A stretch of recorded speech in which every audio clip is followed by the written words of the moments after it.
Our theme for March is celebrate the success of others. So we want to know, whose success could you celebrate? Maybe it's the friend whose children get straight A's, the sister who gets to go on the trip of a lifetime, or the college roommate who struck gold with her brilliant idea. Whoever it is, give them a shout out.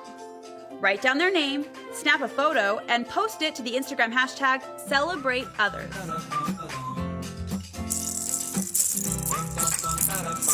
As you can see, we're really excited about the Celebrate Others campaign. We hope you will jump on board. And really, there is a competition element that comes with this idea of celebrating others, because at heart, most humans are competitive creatures.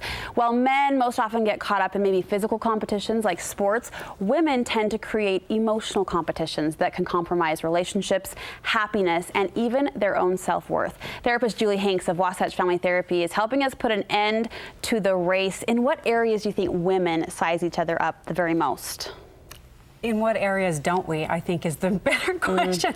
You know, parenting, we compare in parenting, craftiness, how our home looks, our possessions, our relationships. But I think a big one is our appearance, body weight, clothes, skin, all those kind of things. I think that's really where we focus a lot of our energy comparing. And it's interesting because the word competitive is usually tacked on to men, right? Men are competitive. Right. Their egos are attached to what they do. But as I started thinking about this, and Darren and I were even talking about it a little bit, women are actually way more competitive, I think. I think so too. Why do we do that? You know, I think it covers up our insecurities. Like, we think, okay, if I'm better then I'm not insecure. Like, it's kind of a false front for that. To prove our worth is another one. I think there's also a fear that maybe there's like just a limited amount of love or success in the world, and so we better grab it before somebody else does. And hold on to it. Right, and then kind of this either or mentality, or the belief that there's only one winner. And so, you know, I have to one-up someone else in order to be the winner. Which we're kind of grown up taught that, right? From Little League, we're told that one team wins the championship. Right. And in life, that's just not always a helpful way to think about it, especially in our relationships with women. So let's put an end to the competition. You say it starts, please, you say it starts by looking inside instead of side to side. Right. So often, because of our own insecurities, we look to other people to validate us, when really that needs to come from inside. So what is my life's mission? How am I improving? Instead of looking, am I better than someone else? And really tuning into that. What is the source of my worth? If it's looking this way, that way, you know, sometimes we'll be better than, sometimes less than, but that comparison never feels good. Well, and you just hit a word that I think is at the root of all of this, and that's comparison. You say we have to quit comparing. We really do. You know, someone else's success has nothing to do with us. Other people's lives have nothing to do with us, and somehow we think it's related. In fact, I caught myself just last week. A really dear friend had an amazing opportunity, and I was jealous. And I found myself going, oh, well, I made it about me, and I stopped myself, and I called her. I said, I'm so proud of you. This is so exciting. You deserve it. I started making it about me. And when we compare, we can't really celebrate because we're all about, oh, poor me, or I wish. Is it important to not only recognize the jealousy or the envy that builds in yourself, but to express that? Is there some helpfulness in saying, gosh, I'm feeling a little jealous right now, verbalizing it? Yeah, for me it was. I actually said, I'm a little bit jealous, like I would love this opportunity, and I'm so happy I'm so happy for you. There's a quote from Theodore Roosevelt that we mentioned briefly yesterday, and you're a big fan of this quote. I love it. Comparison is the thief of joy. That says so much. And whether you come up on top or less than, it takes away the joy of life.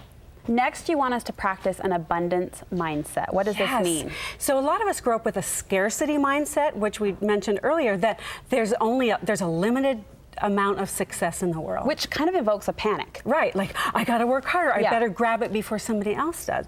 And Stephen R. Covey talked a lot about developing an abundance mindset, and that is the belief that there's an overflowing amount of love and success for everyone in the world.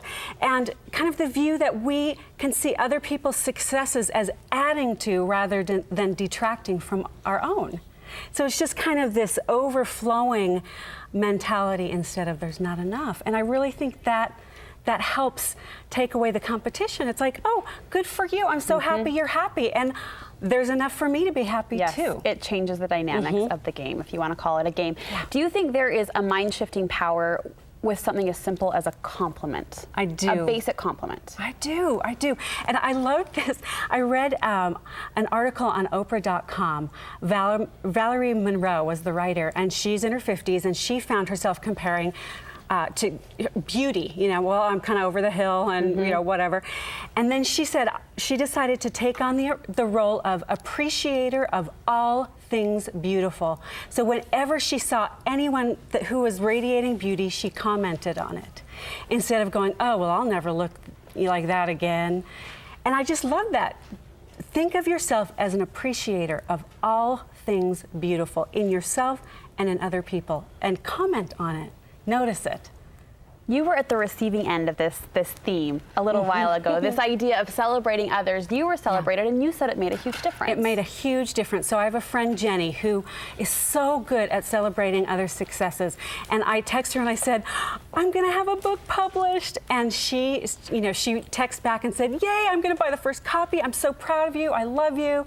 And she is such a good model of that to me, and such a good friend, because she does really, truly celebrate with her friends' successes. And once you've been on the receiving end of that and you have felt, the word I keep coming back to is sincerity. You feel that sincere thrill for you. You want to spread the love, which is why we're hoping our Instagram challenge really catches on and picks up some steam. It means so much to have that support and that love, and like, yay, you can do it. We all need that. We need to know that we're not alone and that we're pulling for each other. Yes. And I have to just tell you, every time I think about you being happily married and on your cruise, like I just send good thoughts your way. Like, I'm so happy you found love. Sweet. And so I just think we need more of that among women. And I sense that sincerity from you, and it means so much. And you do, it's contagious. You want to spread it. You're like, so thank you. You go, girl. All right, viewers, it's your turn. We want you to spread that same cheerleading mentality. Go on Instagram, post a picture of someone that you want to celebrate, or write their name on a piece of paper, take a picture of that, and post it to the hashtag #CelebrateOthers. We know you just launched your BYU radio show last week. We are so proud of you. Thank Speaking of celebrating, we mentioned that yesterday. Thank you. It's really fun. It's really exciting. fun. You're taking live callers. Taking live callers, yeah. You find more at juliehanks.com if you want to submit a question. Okay. I'm having a great time. And Wasatch Family Therapy is where we can find you 2 office locations now. All right. 3, actually. 3, corrected. Thanks so much, Julie. Thanks, Brooke. All right.